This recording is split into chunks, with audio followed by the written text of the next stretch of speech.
Hello,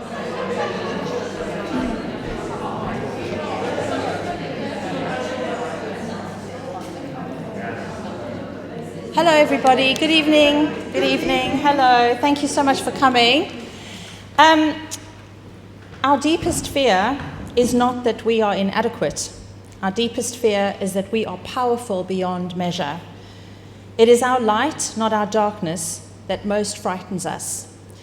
And as we let our own light shine, we unconsciously give other people permission to do the same. Mariana Williamson. So welcome to International Women's Day 2025 here in sunny Frome. My name is DAWN DENTON, and I don't know why I had to read that.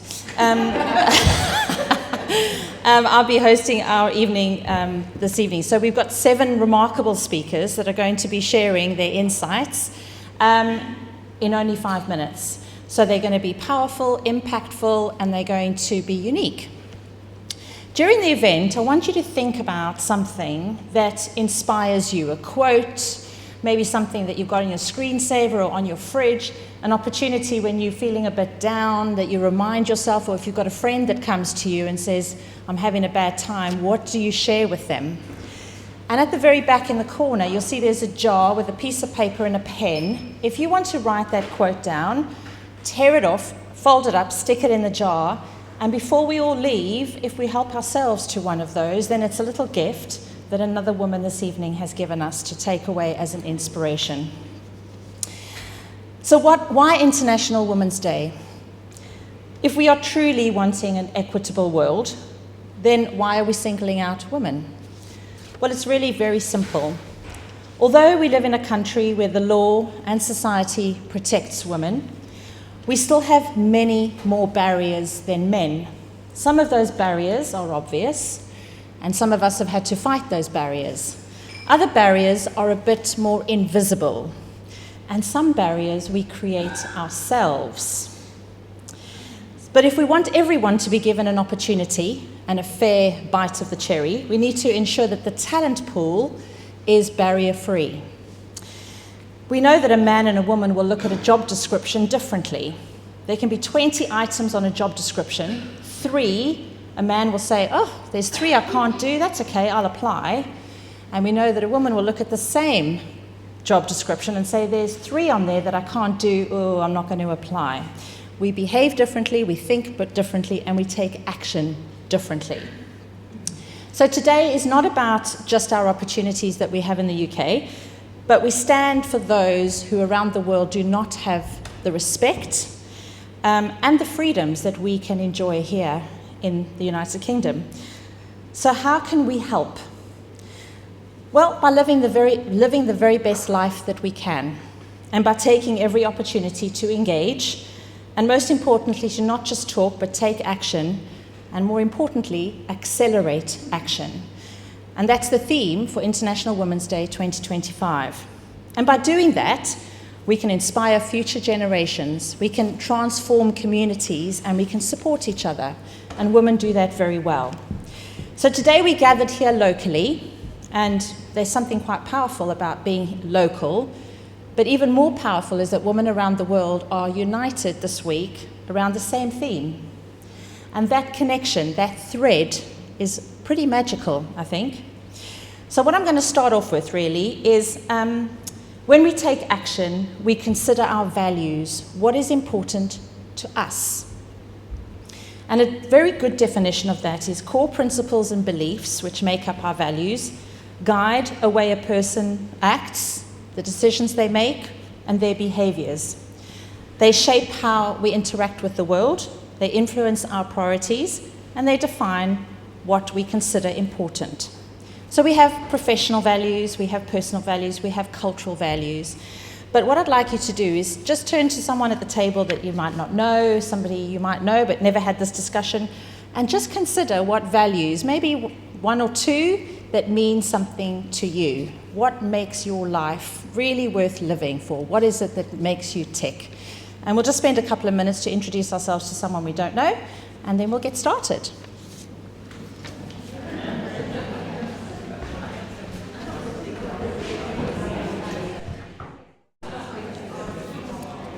Thank you. Thank you very much.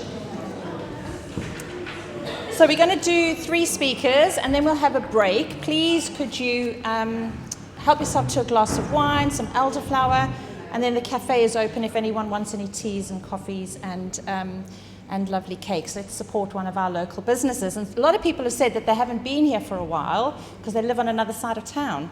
Well, may this be the beginning of you coming again.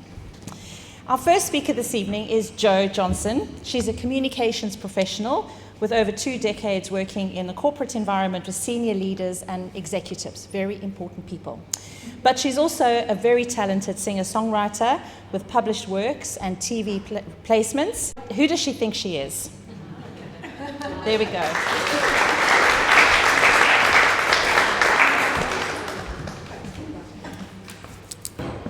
So, it was a Sunday afternoon, and I was sat at my dining room table, excitedly telling my dad about this fabulous promotion I'd just got at work, and how really significant it was for somebody like me to achieve this. You know, I'm not particularly clever, and I'm not even that ambitious, really. I have no desire to be the most senior person in the room. Neither do I need to feel like I'm the expert on any particular topic. But I am really, really driven. And I want to test myself and push myself and see how far I can go. And I went on for 15 minutes telling my dad how fantastic this was and how fantastic I am. And when I finished my monologue, he looked at me very thoughtfully and he said, "You're looking for something, Jo. What is it you're looking for?" Now that question went off in my head like a siren. Completely threw me. I couldn't breathe, I couldn't answer, I was just totally stuck. And so I flippantly responded with, "Oh, I don't know, Dad, but if and when I find out, I'll let you know." And I changed the subject. But the siren went off all day. Day after day, week after week, month after month, year after year, until I finally conceded and realised that actually what I was looking for I was never going to find in my job or in any promotion. Because what I was looking for was something that would quiet the constant nagging that time was running out. What I was looking for was something that would banish this constant feeling of discontent. And what I was looking for was the courage or the permission to do the thing that I always wanted to do, the thing that my soul cried out to do. And I knew that I had to tell my family and friends somehow that I wanted to pursue music. Now that doesn't sound particularly scary, but for me it was terrifying. And it was terrifying because I was so scared that people would mock me. And you know, some people did, and they still do. I was afraid that I would be an embarrassment. And I'm pretty sure I've seen my husband cringe every now and then, but I don't think he's ever said to me, "Well, that was terrible." And I was always so very scared that people would think I was rubbish. And initially, I was, because look, in my defence, I hadn't played a musical instrument for years. In fact, it was so long that my husband, who I had been with for 20 years at that point, didn't even know I could play an instrument, let alone write anything. And I was also worried that people wouldn't support me. And the reality is that the people that you think would or should support you invariably don't. But support comes from places that you hadn't anticipated it would. And I was also really, really scared that the people that really meant something to me or opinions that I cared about would say, "Who does she think she is? Look at her trying to be a pop star. Who does she think she is?" Well, she doesn't think she's anything. She knows. She knows that she's brave. And she knows that she's accomplished. And she knows that she can connect with people in a way that many other people can't. And she knows that she can express herself in an entirely unique way. And she knows, because she found out today, that she inspires people. But most of all, and more importantly, she knows that when she sits behind her piano, when she holds a guitar in her hand, when she sings or writes any note, she is exactly where she is supposed to be. And she feels that in every fibre of her being, she knows that is where she is supposed to be. And the sense of fulfillment in that moment is greater than any fear that she's ever had before. So, my message to all of you today is that when that siren goes off, respond to the call. Don't leave it for years like I did, afraid of what people might think, say, or do. Because being where you are supposed to be is a gift that you shouldn't walk away from. Thank you for listening to me, and thank you for letting me be part of your International Women's Day. It's a great pleasure. Thank you.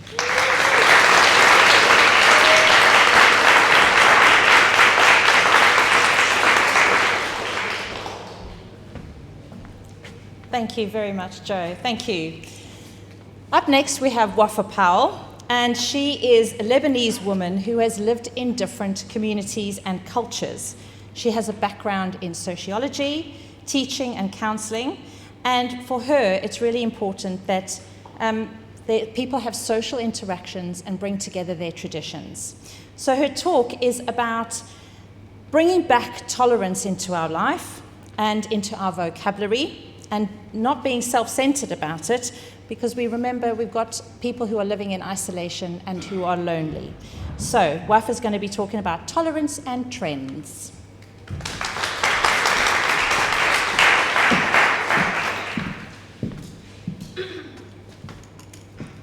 The more I learn, the more I know people, the more I love my dog. I believe you heard this saying. The first time I heard this saying, it really shook me. I didn't know what to make of it. I have nothing against dogs or any animals. If we have them, it's our duty to look after them. But I know dealing with people is difficult. I have to read this bit. Britannica's dictionary defines tolerance as willingness to accept feelings, habits, or beliefs that are different from your own. We are all human trying to make sense of this world while we're navigating our own life. There is never a walk in the park. So why do we feel like we have to jump on anyone who dares to say a word, do something, look at us in a way that touches a nerve in us? Why? We're all entitled that the world should be all around us. Well, it's not, we shouldn't be, but that's how it feels sometimes. We seem to be focusing all the time on us. What works for me? What can I get, regardless of what other people around me need or they need. Simple as that. Also, I feel, as we are quite sensitive, maybe more than we should, we're easily offended. Every word we hear can touch another nerve in us. We're just ready to bounce on anyone who says something we don't like. We're very ready to sue anyone who dares make a mistake, as if perfection is part of our DNA. If we look at the world hostile like this, all what we end up doing is we retrieve and we end up withdrawing from the world and living on our own. And that only leads to loneliness and isolation.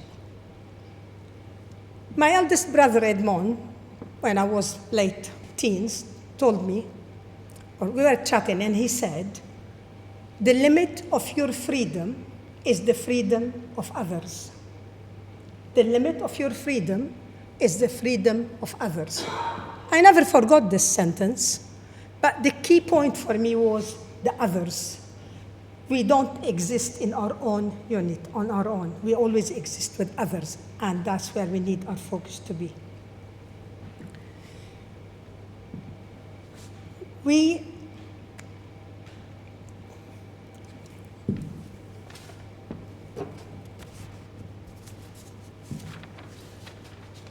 I'm reading a book, Miriam Margolyes. She wrote her book, So Much Is True. And I'm writing my notes. I came across a chapter where she talks about her friends. And she says, and it stopped me, just a sentence stopped me. I take friendship seriously. There are responsibilities and commitments involved. Now, my talk is not about friendships, but it's about others. And friendship is just one aspect of it. We are encouraged to do everything online. If you go to the doctor, you need an app. If you want to renew your prescription, you need an app. Think about it. Every time you order your food using a QR, you're missing an opportunity to meet a person. Every time you order online, you're missing an opportunity to meet a person. The least we meet others, we lose the skill to communicate. And the least we communicate, we fear the others, we get very anxious, we withdraw, we end up lonely, isolated. And we are surprised, I don't know about you, but I'm totally not surprised that we are experiencing as a humanity the highest level of depression and anxiety. Loneliness is our biggest disease at the moment, and our biggest killer also. A research done by Age UK in 2024 found that 27% of the population over 50 suffer from loneliness. And that's not taking in consideration the children who are at school or at universities. We are human, and we need human to live. And I think that's the message where we seem to be dwindling away, and everything around us is pulling us away from it. We want to belong. We humans need to belong. We want to be accepted. But consumerism seems so strong at the moment. We're always encouraged to do things, material things, but doing them away from contacting other people. We can blame social media. We can blame technology. I do. We can blame the government. But the reality, the bottom line of it all, it's up to us to take the responsibility to keep the connections with the people around us. It's up to us to keep the focus of our relationships on. A question for you might be challenging, but bear with me tonight. How many of you in the last 6 months, forget Christmas, invited friends or been invited to a friend's house, had a meal, had a chat, sat on the sofa, tucked your feet up, and you started chatting, talking, laughing, or maybe crying? How many? Show of hand. That's brilliant. I don't see that too often, I'll tell you the truth. So you're doing the right thing to do, and that's what it is. We need to keep the focus on keeping our connection with others. Absolutely. Now, we all want to be accepted for who we are, don't we? It does make sense that we accept the others for who they are, what they believe, how they behave, how they act. So why is it okay for us to be wanting to be accepted and respected, but we can't give that to others? So focusing on others around us, on accepting them for who they are, keeping our personal boundaries. Of course, there is that, because they are important for our well-being, but keeping the door open and this connection open. So accepting others' beliefs, views, and actions is the exact definition of tolerance. Thank you.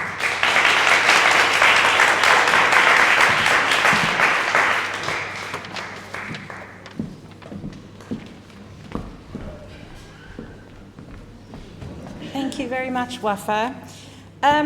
Next up, we've got Sally Bonnell, who's an osteopath who feels strongly that as a community we need to come together and mutually help and support each other if we have the capacity to do so.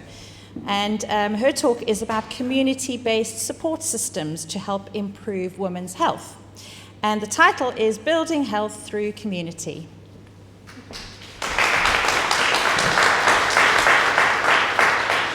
I hope you'll forgive me, but I'm going to read because I've got a few things I would like to get across to everyone. So here goes. In the fast-paced world that can often feel isolating to many of us that we live in, it's easy to forget that our health, both mental and physical, doesn't exist in a vacuum. As much as we rely on medical professionals and technology, there's something profoundly important about the human connections that foster support, understanding and healing. Community-based groups within a community-based framework offers exactly this. A community-based group is a group of individuals who share common experiences, challenges or goals. These groups are rooted in the idea that the individuals who have lived through similar experiences can offer advice, comfort and solidarity, which can focus on a variety of issues and or work positively alongside an individual's own health or mental health support. Community-based groups can be led by healthcare professionals, mental health professionals, or by participants themselves, making them relatable and approachable. The beauty of these groups lies in shared experience, the recognition that someone else truly understands what you are going through. Women's health and well-being is often shaped by various unique factors, biological, psychological, social and cultural, which means we may all face challenges that are not always addressed in the traditional healthcare settings. I'd like to encourage all women to not just talk about change, but to actively do something to make inroads into developing progress. I'd like to emphasise to all of you the importance of taking and making impactful actions to address the barriers faced by women regarding health. This evening, I'd like to advocate the importance of a community-based group here in Frome, as it has the potential to provide a safe, supportive environment where women can find understanding, guidance and resources without judgment. Such a community-based group has the potential to fill a gap where women may feel overwhelmed, isolated or unsure of where to turn within a community. One of the key benefits of such a community-based group is the peer support that it revolves around. This is because peer support is rooted in the idea that women facing similar health challenges can offer insights, empathy, and practical advice that resonates on a personal level. For instance, a woman who's navigated the challenges of managing specific illness, health issues, injury, or perhaps surgery can provide invaluable support to someone just starting their journey with that condition. Examples of support may range from guidance on who to see, who can help, where to go, what support someone might need, to the actual experiences around health issues. A community-based group in Frome would provide women with the opportunity to share their stories, ask questions, and build connections with others who understand their unique experiences. This sense of shared understanding increases self-confidence, which then directly impacts on the overall health outcomes. Within a community-based group, women would not only be able to learn from others, but in sharing their own stories, it can be incredibly validating. In so doing, this can often lead to greater positive environment where women feel more in control. In addition, a community-based group that engages with all sorts of issues associated with health may also significantly increase a woman's health literacy, thereby enabling someone to make an informed decision about their health. Knowledge is power, and with knowledge, understanding, women are better equipped to improve their quality of life. Numerous studies have shown that women involved in community groups experience better health outcomes, whether it's reducing stress, improving disease management, or simply feeling heard. Women who participate in these groups are more likely to seek regular medical care, follow treatment plans, and practice healthier lifestyles. Having a community-based group here in Frome could be the start for such change, which could ensure that all women have access to the kind of solidarity, empathy, and resources that peer support groups can offer.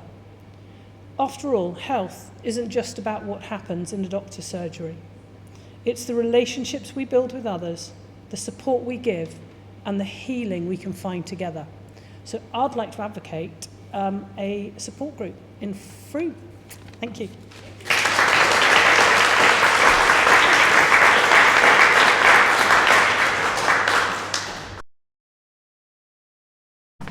Thank you very much. I feel really unadventurous, but I'm going to reflect on a couple of things. Next up, we've got Birdee-Wright, who is a catalyst, a mentor, and a poet, and she inspires and empowers women to reclaim their power and their voice, which she says is a superpower. So the title of her talk is Reclaim Your Power and Your Voice.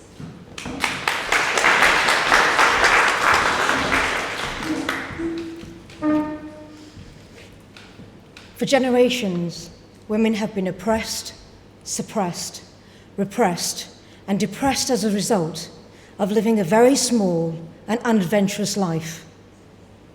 They've been locked in little identities and told they can't, and they shouldn't, and they would never even dream of questioning their authorities. However, these little identities had carried on fast forward in generations when more and more young women are more and more lost, trying to find who they are. We are born to be authentic. We are born to be who we are born to be. But how can we be who we are meant to be when we are locked in our identities that were passed on to us from our ancestors, society, cultural conditioning? As a brown-skinned woman, we're born in shame. It's impregnated. You cannot get away from it.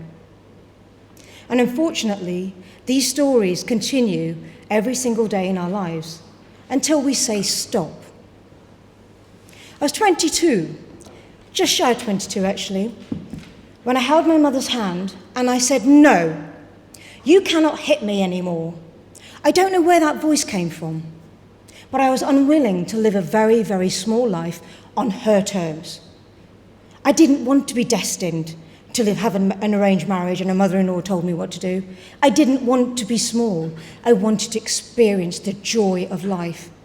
But I had all that joy sucked out of me, and the depression came in. But despite her barrage of abuse and everything else that came with it, my father drove me down 300 miles and said, "Okay, you're going." I had to start again. I wanted more. I wanted adventure. I wanted experience. And I didn't want to live small, because I knew within me there was a superpower, but I didn't quite know what that superpower was. Fast forward, I was in a relationship. It wasn't working out.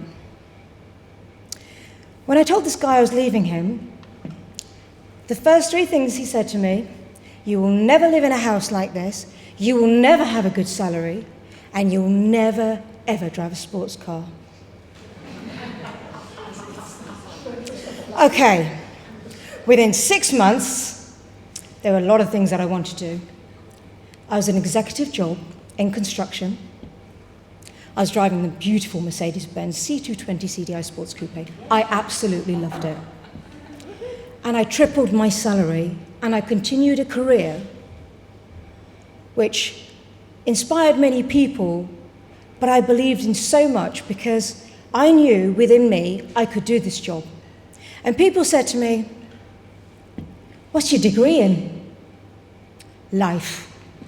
I didn't need a degree. I didn't know that I needed a degree. I just believed in me because I showed up as myself. When we are authentic, we don't carry those small identities which latch onto us like a ball and chain and say, "You will."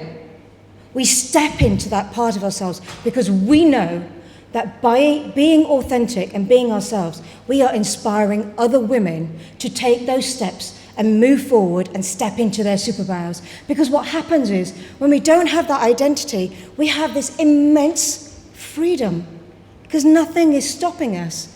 And adventure and joy beams and it flows through us. And we inspire other women to take action and step into their superpower of being authentic. But then we have our voice. And our voice carries the most beautiful resonant frequency where people stop and listen. And we feel heard. And we feel as though we belong. And we owe it to our future generations and our ancestors who were suppressed, oppressed, depressed, and actually unable to live their life to the fullest, to step forward and be our true and authentic selves, and use our voices to create impact and change, because we do that from the inside out. When we embody our superpowers and we let go of what we are not, we become an impactful force and create ripples of inspiration, joy, and freedom for women all over the world, because they look at us and they say, she can do it, I can do it. And I want to claim that, because I want to make sure that my future generations, boy or girl, whoever they are, have the freedom to impact the world and create the world we want to see. Thank you.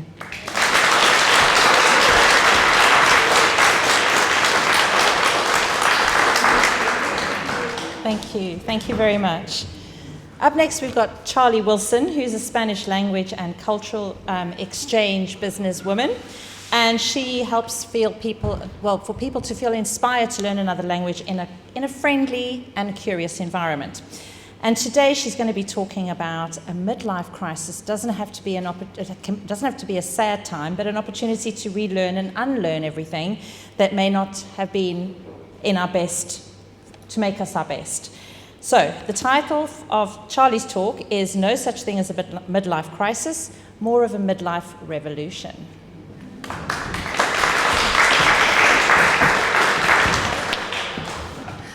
Good evening, everybody. So thank you to all the speakers who've spoken before me. It's been very inspiring, and thank you, Dawn, for the lovely introduction.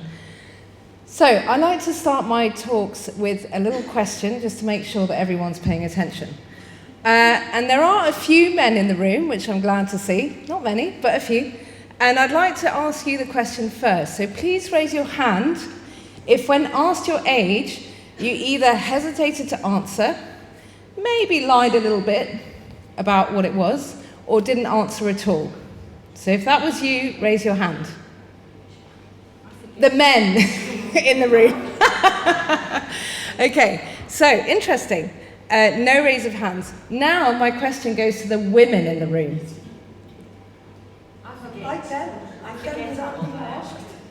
Okay, so a few raised hands. Not many, which is good, but there are a few.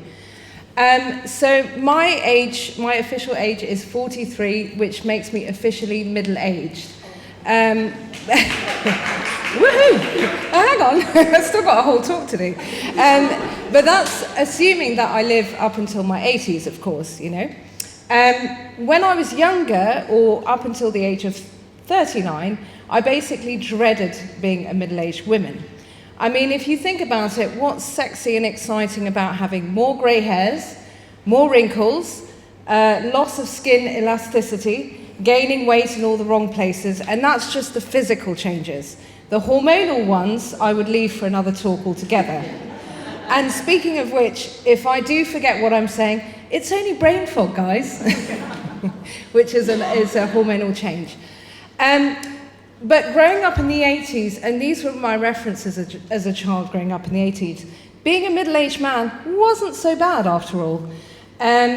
What happened when you were a middle-aged man? You tended to get a nice shiny new car, a job promotion, a new body, perhaps with the aid of some steroids, new hair, maybe with a few implants here and there, and of course the sexy new younger woman. Now I know that sounds very stereotypical, but this is what I saw on TV programs. Whereas when you became a middle-aged woman, this is what you got. Yeah, okay, so crickets and tumbleweed, not much going on there. Oh no, hang on a second. When women turned 40, we lost our looks, our ability to find a long-term partner, our ability to have children, and if we did have children, our careers. So not such a pretty picture. No wonder most women, including those of my generation, shuddered at the thought of turning middle-aged. But times are changing. However, change, as we know, takes time. Actually, since I've turned 40, I've been lucky enough to do a lot of things, and not all of us are lucky enough to reach that age. I've changed jobs more than once, I've made new friends, I've started a business, I've built a community, I've been to places that I've never travelled to before, and actually, the list doesn't stop here. There's lots more things that I want to do in the future. For example, I want to move countries. I want to get another tattoo. I've got 4 at the moment. I want more piercings. I want to learn a new language. I'm learning how to drive. I want to travel to more places I've never been to before. And I also want to focus on my body because my body is telling me, for God's sake, pay attention to me for once in your life. And not just that, I'm also hoping to start a family. Not necessarily in the traditional way, but a family nonetheless. So yes, middle age doesn't look so bad when you think about it this way. And now, in comes the brain fog, because I've forgotten what I'm going to say next. Bear with me 1 second. Now, this is all part of the act, I promise. Actually, as a result of my business, I've met some really fascinating women. There have been men, and I have encouraged them to join, but interestingly, not as many as the women who've come along. And these are women of all ages and backgrounds. And they've managed to form a really friendly, welcoming, not least inspiring community of learners.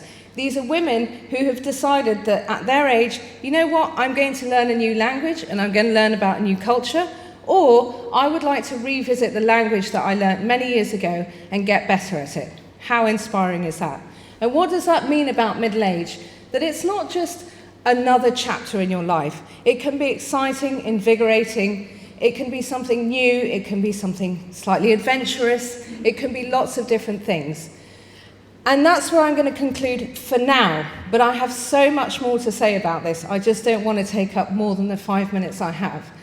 But what I would like to say to you, audience, members of the audience, is that when you meet somebody younger, particularly a woman who's like, ooh, I don't want to get older, that sounds awful, you have to tell her, actually, getting older could be the best thing that happens to you. You're lucky enough to get to this age, because at this age, you can start a new life, you can start a new chapter, you can do things that you never even dreamed of.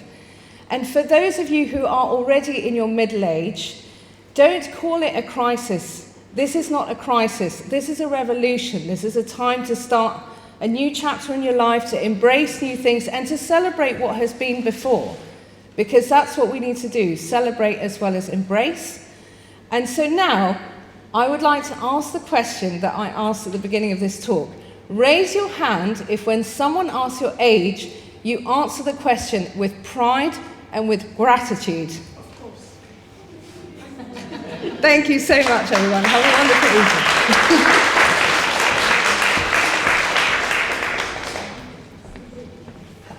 Thank you, from a 53-year-old woman. Okay, so finally we have dessert, which is Rosie Eliot, one of the most creative, inspiring women in our community. And if you don't know who she is, well, I'm not sure which rock you're under, because everybody in Frome knows who Rosie is.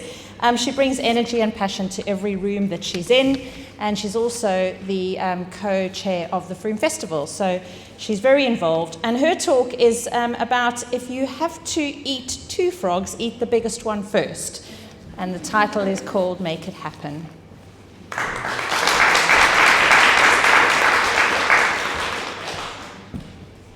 Hi, good evening.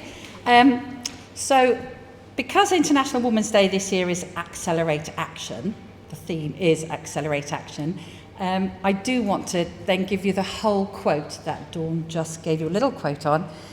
And the quote is, if your job is to eat a frog, eat it first thing in the morning. If you've got to eat 2 frogs, eat the biggest one first. I like that. Now, I'm about to bombard you with truths about public speaking. And this really is probably for a lot of people in the room who haven't been up here tonight. And when I came here a little bit earlier and I came in and someone said, "What are you talking about, Rosie?" I said, "Well, actually, I'm talking about public speaking." And she said, "Oh, that absolutely terrifies me." So what I'm now going to say is for a lot of people in this room who probably haven't been up here tonight, and you're wowed and amazed by all you brilliant speakers that we have had here tonight, so thank you for that. But you can do it. There's some little truths here that I've got that I'm going to share with you. And in the hope that you will be able to take away at least 2 truths to make you a more confident public speaker. Always take prompt cards up with you, just in case you forget what you're going to say, which is really interesting because we've seen that tonight already. Brain fog, certainly for me, I know I would forget. And also when you're standing up here and you're faced with all of you people who, a lot of people I don't know, you do get brain freeze. You suddenly start to think about the people in the room rather than what's on the card. So always draw yourself back to your card. Your mind does go blank when there's an expectant audience in the room, which is you right now. You have to learn to love blank faces. You have to remember I might be stood up here now for the next 5 minutes with a sea of blank faces. Learn to love blank faces. Being nervous is normal. Even though the speakers tonight probably all looked really confident, maybe 1 or 2 of them might have been a little bit nervous. And when you first start speaking, you will be nervous. It is normal. Practice in advance as much as you can. If you fail to plan to fail. Assume support from your audience. Your audience want you to succeed. And relax, she says, resting my knees. Relax, because your audience don't want to see your nerves. They wouldn't want to see you shaking. The other thing I do, always take cards and not paper, because if you are nervous for any reason, you might see the paper shake. If you put your paper and you're getting it, people might see that, whereas I like to pretend I'm in control completely, and the cards are a little bit better than paper, if you remember that. And the audience would rather see a laid-back person up on stage than a very nervous person. Something I sometimes do, depends on the room, depends on the event, I might have a high stool. And then if I want to, there's a high stool, there wasn't one here to choose from, there's a high stool, and you could just perch. You don't have to sit up because you get that awful way you're up and down, but you can just perch on a high stool. If you're nervous, that makes you more comfortable and calms you down. Don't forget to breathe. Pause and allow for silences. If you leave a silence, your audience can reflect on what you've just said. Remember, you don't have to be perfect. Nobody is perfect. Be an expedition leader. Take your audience on a journey with you. Enjoy getting your message across. You are the bravest person in the room. Right now, I am the bravest person in this room. If you prepare and practice, you will be in control. Stay on theme. Stick to your time limit or finish early. Practice in front of a mirror and time yourself. And invite connections from the audience. Talk to one person at a time. Don't be self-critical. Focus on the audience and not on yourself. Come prepared. Dress to impress if you want to, but don't try too hard. Don't wear something too tight or that makes you feel uncomfortable or that you're really self-conscious about. The audience admire you for standing up even before you've spoken, because they're not up here and you are. Your audience wants you to succeed. Always have water on hand, just in case you start coughing. Remember to breathe and allow for pauses. And always finish with, Before I open the floor to questions, people often ask, and then you ask a really short you tell them a really short question and answer. So I might say, before I open the floor up to any questions, people often ask, the frog quote, Rosie, who wrote the frog quote? And I'll go, oh yes, it was, what's his name, Mark Twain. And I'll say, now does anybody else have any questions? But just for this evening, I am going to add one little thing because it's International Women's Day. And I started doing this on International Women's Day because I personally want to support more women to stand up and have their voices heard wherever they are, in work environment or public speaking. This is why I do this. And when you do, you take the first question from a woman. If you take the first question from a woman, that gives other women in the room the courage to speak up. And statistically, that's a fact. And finally, take the applause. Thank you all.